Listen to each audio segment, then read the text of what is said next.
Hello students, welcome to my channel. So student, जैसा कि आपके बीए फर्स्ट सेमेस्टर में जो आपका राजनीति शास्त्र है, पॉलिटिकल साइंस, तो उसकी यूनिट्स मैंने स्टार्ट कर दी है, जिसमें मैं आपकी सभी टॉपिक को, आपके यूनिट के सभी टॉपिक को कंप्लीट करवा रही हूँ बहुत अच्छे से समझाकर नोट्स के साथ। तो देखिए, आज की वीडियो में हम आपका जो यूनिट नंबर 7 है, राज्य कार्यपालिका एवं विधायिका, उसके ऊपर मैंने एक वीडियो ऑलरेडी अपलोड कर रखी है और आज की वीडियो आपकी यूनिट नंबर 7 की पार्ट 2 है। तो देखिए, इसके पहले वाले वीडियो में हमने विधानमंडल के बारे में पूरा पढ़ लिया है, जिसमें हमने विधानमंडल के दोनों सदनों यानी कि विधान परिषद और विधानसभा के बारे में सब कुछ एकदम डिटेल में पढ़ लिया है। कोई भी टॉपिक छूटा नहीं है, सब कुछ पूरा नोट्स के साथ आपका कंप्लीट करवा दिया है। और आज की वीडियो में हम पढ़ेंगे राज्यपाल। राज्यपाल भी आपके यूनिट नंबर 7 में टॉपिक है और मुख्यमंत्री के बारे में पढ़ेंगे, ये भी आपका टॉपिक है। और फिर राज्यपाल और मुख्यमंत्री में क्या संबंध है, ये भी आपके सिलेबस में यूनिट नंबर 7 में टॉपिक है। तो सारी चीज़ों को हम आज की वीडियो में पढ़ने वाले हैं। तो चलिए स्टार्ट करते हैं। और आप अगर अपनी सभी यूनिट्स को पढ़ना चाहते हैं तो मैं आपको पॉलिटिकल साइंस के प्लेलिस्ट की लिंक इसी वीडियो के डिस्क्रिप्शन बॉक्स में दे दूंगी। तो इस वीडियो को पढ़ने के बाद आप प्लेलिस्ट की लिंक को ओपन करके हर वीडियो को पढ़ लीजिएगा। चलिए देखते हैं राज्यपाल के बारे में। भारतीय संविधान के अनुच्छेद 153 के अनुसार, एकदम अनुच्छेद का नाम आपने याद रखना है कि किस अनुच्छेद के अनुसार क्या क्या व्यवस्था की गई है। तो भारत के संविधान के अनुच्छेद 153 में ये व्यवस्था है कि राज्य के लिए एक राज्यपाल की व्यवस्था की गई है, यानी प्रत्येक राज्य का एक राज्यपाल होगा। किस अनुच्छेद के अनुसार? 153 के अनुसार। राज्यपाल राज्य का सर्वोच्च संवैधानिक अधिकारी होता है। चलिए इसको आप इस तरह समझिए। मैंने आपको इसके पहले वाले वीडियो में बता दिया था कि जिस तरह से संसद में राष्ट्रपति होता है ना, प्रमुख पदाधिकारी, उसी तरह राज्य में राज्यपाल होता है। जिस तरह संसद में राष्ट्रपति है, उसी तरह विधानमंडल में राज्यपाल होता है। राज्य प्रशासन के सभी कार्य उसी के नाम से संपादित किए जाते हैं और राज्य प्रशासन में जो भी कार्य संपादित करने होंगे वो राज्यपाल के ही नाम से किए जाएंगे। और देखिए, संविधान के अनुच्छेद 154 में ये कहा गया है कि राज्य की कार्यपालिका शक्ति राज्यपाल में निहित होगी, यानी कि कार्यपालिका की जो भी शक्तियां हैं वो राज्यपाल में ही निहित होंगी और वह उसका प्रयोग संविधान के अनुसार या तो स्वयं या अनिस्थन पदाधिकारियों द्वारा करेगा। यानी कि राज्यपाल की जो भी शक्तियां होंगी वो उनका प्रयोग संविधान के अनुसार जो बताया गया है उसके अनुसार अपनी शक्तियों का यूज करेगा, या तो फिर स्वयं या फिर जो भी पदाधिकारी होंगे उसके अधीनस्थ उनके अनुसार वो अपने शक्तियों का यूज करेगा। स्टूडेंट्स देखिए, जब हमने राष्ट्रपति वाला टॉपिक पढ़ा था तो हमने देखा था कि राष्ट्रपति को संविधान के द्वारा शक्तियां प्रदान की गई हैं, लेकिन वो प्रधानमंत्री और मंत्री परिषद के द्वारा जो भी निर्णय और जो भी सलाह होंगी उन्हीं के द्वारा ही वो कार्य करेगा। यानी जो भी मंत्री परिषद और प्रधानमंत्री सलाह देगा तभी राष्ट्रपति उस कार्य को कर सकेगा। तो ठीक उसी तरह राज्यपाल भी होता है राज्य के अंदर। राज्य में मुख्यमंत्री जो होंगे अगर वो आज्ञा देंगे, परमिशन देंगे, और राज्य जो मंत्री परिषद होगा वो उनकी बात मानने के लिए राज्यपाल पूरी तरह से बाध्य होता है। देखिए स्टूडेंट्स, इसके पहले जो वीडियो मैंने अपलोड की है जिसमें मैंने विधानमंडल के बारे में सब कुछ पूरा डिटेल में पढ़ा दिया है, तो आप लोग उसको पहले देख लीजिएगा, तभी आपको ये आगे के टॉपिक समझ में आएंगे, क्योंकि ठीक उसके बाद का ही ये टॉपिक है। तो अभी आप इसको पढ़ रहे हैं तो इसको पढ़ लीजिए। अभी तक आपने उसको नहीं पढ़ा है तो आप उसको भी प्लेलिस्ट से चेक करके वीडियो पढ़ लीजिएगा, क्योंकि हर एक टॉपिक एक दूसरे से जुड़ा हुआ है। आइए अब देखते हैं राज्यपाल की नियुक्ति कैसे होती है, राज्यपाल को नियुक्त किस तरह किया जाता है। देखिए, संविधान के अनुच्छेद 155 के अनुसार राज्यपाल की जो नियुक्ति है वो राष्ट्रपति ही करता है। तो ये याद रखिएगा कि राष्ट्रपति के द्वारा ही राज्यपाल की नियुक्ति की जाती है। संविधान के अनुच्छेद 155 के अनुसार ये व्यवस्था की गई है। और देखिए, राज्यपाल की नियुक्ति राष्ट्रपति कब करता है? राष्ट्रपति तो नियुक्ति करता है, लेकिन कब करता है? जब प्रधानमंत्री और मंत्री परिषद की सलाह होती है कि आप इस व्यक्ति को इस राज्य का राज्यपाल नियुक्त कर दीजिए, तब उनकी सलाह पर राष्ट्रपति राज्यपाल की नियुक्ति करता है। अब इसमें अगली हेडिंग है राज्यपाल पद के लिए योग्यताएं। राज्यपाल अगर बनना है तो उसके लिए क्या क्या योग्यताएं होनी चाहिए। तो देखिए, भारतीय संविधान के अनुच्छेद 157 और 158 में राज्यपाल पद के लिए योग्यताएं भी निर्धारित की गई हैं और इन दोनों अनुच्छेद के अंदर यही बताया गया है कि क्या क्या योग्यताएं होंगी तभी वो राज्यपाल बन सकता है, मतलब कोई भी व्यक्ति राज्यपाल बन सकता है। सबसे पहली योग्यता है कि वो भारत का नागरिक होना चाहिए और दूसरी योग्यता ये है कि कम से कम 35 वर्ष की आयु कंप्लीट होनी चाहिए, तभी राज्यपाल के पद पर वो नियुक्त किया जा सकेगा। तीसरी योग्यता है कि संसद के किसी भी सदन या राज्य विधानमंडल के किसी भी सदन का सदस्य न हो। देखिए, अगर राज्यपाल बनना है तो संसद के किसी भी सदन का सदस्य नहीं होना चाहिए और राज्य के विधानमंडल के भी किसी भी सदन का सदस्य नहीं होना चाहिए, तभी वो राज्यपाल बन सकेगा कोई भी व्यक्ति। अगली योग्यता यह है कि वो और कोई भी अन्य लाभ के पद पर न हो। अगर वो अदर लाभ के पद पर होगा तो वो राज्यपाल नहीं बन सकता। अगला टॉपिक है कार्यकाल। अब हम देखेंगे कि राज्यपाल का कार्यकाल कितना होता है। देखिए, राज्यपाल का जो कार्यकाल होता है वो 5 वर्ष का होता है, लेकिन राष्ट्रपति जब चाहे उसे उसके पद से हटा सकता है, यानी 5 साल से पहले भी राष्ट्रपति उसे राज्यपाल के पद से हटा सकता है। और देखिए, जब भी राष्ट्रपति की बात आए कि राष्ट्रपति ऐसे कर सकता है, तो इस बात को अपने मन में एकदम बैठा लीजिए, इस बात को याद कर लीजिए कि जब प्रधानमंत्री और मंत्री परिषद की सलाह होगी तभी राष्ट्रपति कोई कार्य करेगा। राज्यपाल की नियुक्ति भी उनकी सलाह पर ही करेगा और राज्यपाल को अगर हटाना है तब भी मंत्री परिषद और प्रधानमंत्री की सलाह पर ही राष्ट्रपति उनको उनके पद से हटाएगा। अब देखिए, जो राज्यपाल का वेतन होता है प्रति माह वो 3.5 लाख रुपए होता है। अगली हेडिंग है शपथ। अब हम देखेंगे कि जब राज्यपाल नियुक्त कर लिया जाता है तो उसको शपथ कौन दिलाता है, कहाँ पर किसके सामने उसको शपथ लेनी होती है अपने कर्तव्य पालन के लिए। तो देखिए, राज्यपाल को अपना पद धारण करने से पूर्व, यानी कि जब उसको अपने पद पर जाना होगा तो उससे पहले वो जिस राज्य का राज्यपाल बना है उसी राज्य के उच्च न्यायालय यानी हाई कोर्ट का जो प्रधान न्यायाधीश होगा, जो मेन जज होगा, उसी के समक्ष संविधान के प्रति निष्ठा एवं कर्तव्य पालन की शपथ राज्यपाल लेता है। तो याद रखिएगा कि उस राज्य संबंधित राज्य के हाई कोर्ट का जो मेन प्रधान न्यायाधीश होगा उसी के समक्ष राज्यपाल क्या है, अपने कर्तव्य पालन के लिए शपथ लेता है। अब देखिए, कुछ इंपॉर्टेंट बिंदु आपको बताने वाली हूँ, एकदम याद कर लीजिए। पहला बिंदु है कि संविधान के अनुसार, यानी हमारे भारत के संविधान के अनुसार ये भी व्यवस्था है कि एक ही व्यक्ति 2 या फिर 2 से अधिक राज्यों का राज्यपाल भी नियुक्त किया जा सकता है।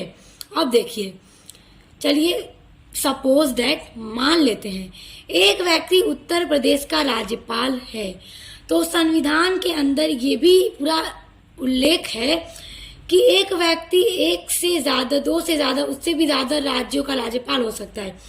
अगर एक व्यक्ति उत्तर प्रदेश का राज्यपाल है तो उसको, उसी व्यक्ति को महाराष्ट्र का, आंध्र प्रदेश का भी राज्यपाल नियुक्त किया जा सकता है।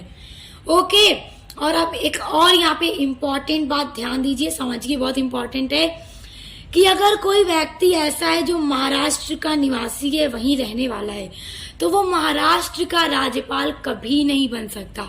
वो अदर किसी भी स्टेट का राज्यपाल बन सकता है, लेकिन जिस राज्य का वो निवासी है वहां का नहीं बन सकता।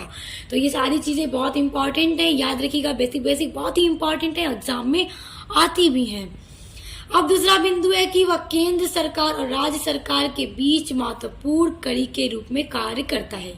कौन? राज्यपाल।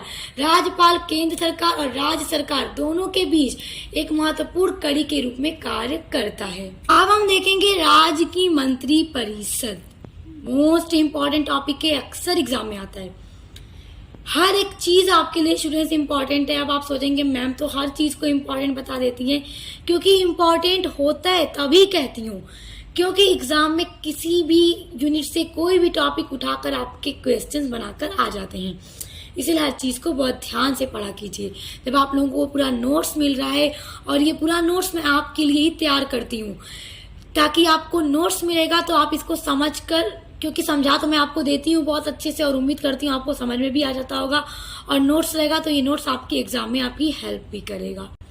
और उसके अलावा भी स्टूडेंट्स, मैं आपके पॉलिटिकल साइंस के मॉडल पेपर की वीडियोस भी बहुत जल्द अपलोड करूंगी।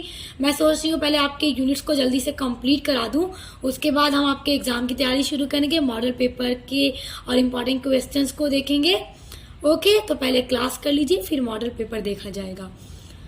चलिए देखिए कि अब राज्य की मंत्री परिषद, अब देखिए भारतीय संविधान के अनुच्छेद 163 में इस बारे में बताया गया है। देखिए 163 अनुच्छेद याद रखिएगा कि राज्यपाल को उसके कार्यों के अभ्यास में सहायता और सलाह देने के लिए मंत्री परिषद के साथ एक मुख्यमंत्री भी होना चाहिए, और ये भारत के संविधान 163 के अंदर बताया गया है। ओके, यानी कि राज्यपाल को सलाह देना है, उसके कार्यों में इस तरह से तुम्हें कार्य करना है, तो मंत्री परिषद और मुख्यमंत्री ही उसे सलाह देते हैं, तभी ये कार्य करता है। अब देखेंगे मंत्री परिषद का गठन कैसे होता है। देखिए अनुच्छेद 164 के अनुसार विधानसभा में बहुमत प्राप्त नेता को राज्यपाल मुख्यमंत्री नियुक्त करेगा तथा मुख्यमंत्री की सलाह पर अन्य मंत्रियों की नियुक्ति करेगा।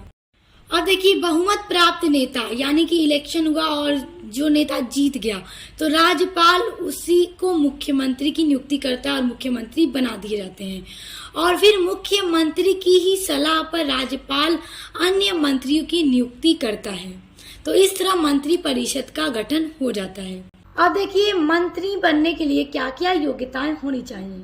ओके, आइए देखते हैं। फर्स्ट ऑफ ऑल, वो भारत का नागरिक होना चाहिए, सबसे इम्पोर्टेंट योग्यता।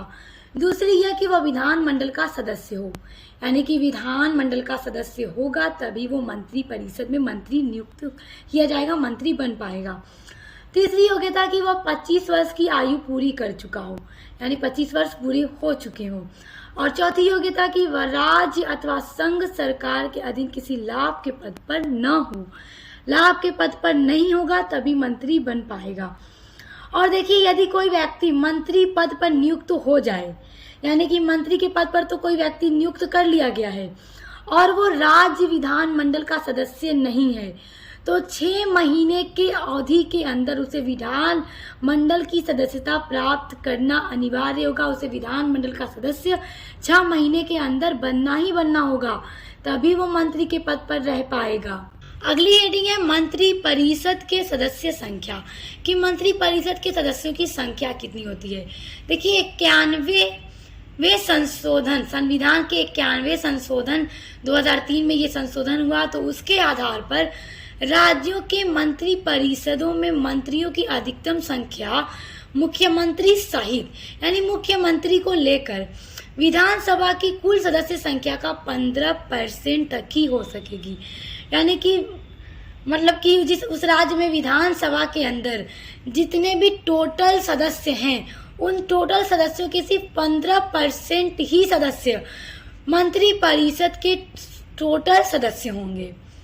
विधानसभा की जो कम सदस्य संख्या होगी, देखिए कम सदस्य संख्या वाले राज्यों के लिए अधिकतम 12 मंत्रियों का प्रावधान है, यानी कि विधानसभा की कम सदस्य संख्या जो है तो उनके लिए 12 मंत्रियों का प्रावधान किया गया है।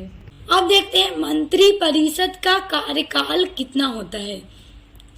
देखिए सामान्यतः तो जो मंत्री परिषद का जो कार्यकाल होता है, इनका कार्यकाल 5 साल का होता है, किंतु मंत्री परिषद तभी तक बनी रह सकती है जब तक उसे विधानसभा का विश्वास प्राप्त हो।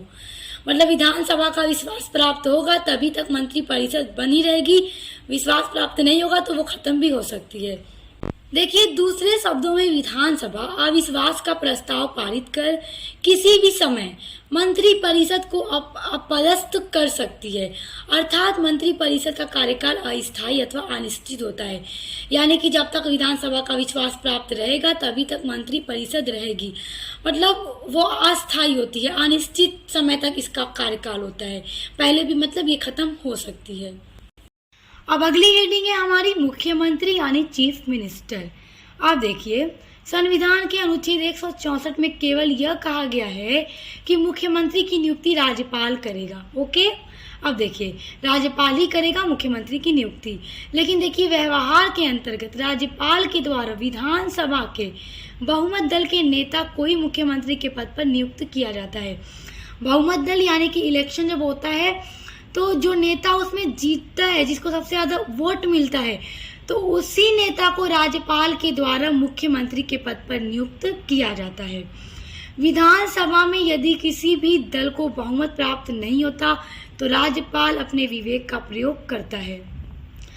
अब देखते हैं मुख्यमंत्री राज्य मंत्री परिषद का वास्तविक प्रधान होता है, क्योंकि देखिए मंत्री परिषद का जो मेन वास्तविक प्रधान है वो मुख्यमंत्री ही होता है और मुख्यमंत्री और मंत्री परिषद की सलाह मानने के लिए राज्यपाल पूरी तरह से बाध्य होता है।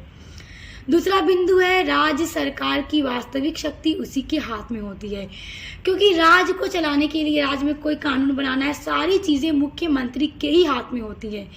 जिस तरह पूरे देश को चलाने के लिए, पूरे देश को चलाने का जो अधिकार है, पूरी शक्ति प्रधानमंत्री के हाथ में होती है, उसी तरह राज्य को चलाने के लिए पूरी जो शक्ति होती है वो मुख्यमंत्री के हाथ में होती है।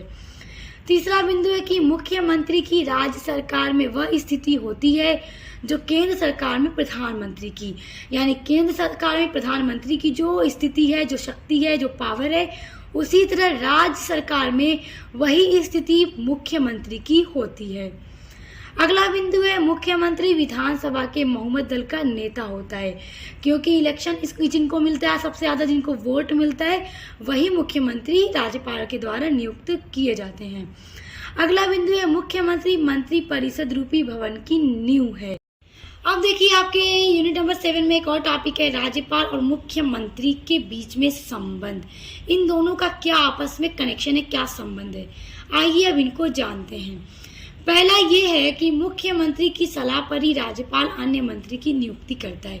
जब राज्यपाल के द्वारा बहुमत दल के नेता को मुख्यमंत्री के पद पर नियुक्त कर लिया जाता है तो उसके बाद मुख्यमंत्री सलाह देता है राज्यपाल को कि इनको मंत्री नियुक्त कीजिए, तब राज्यपाल मुख्यमंत्री की ही सलाह पर मंत्री को नियुक्त करता है।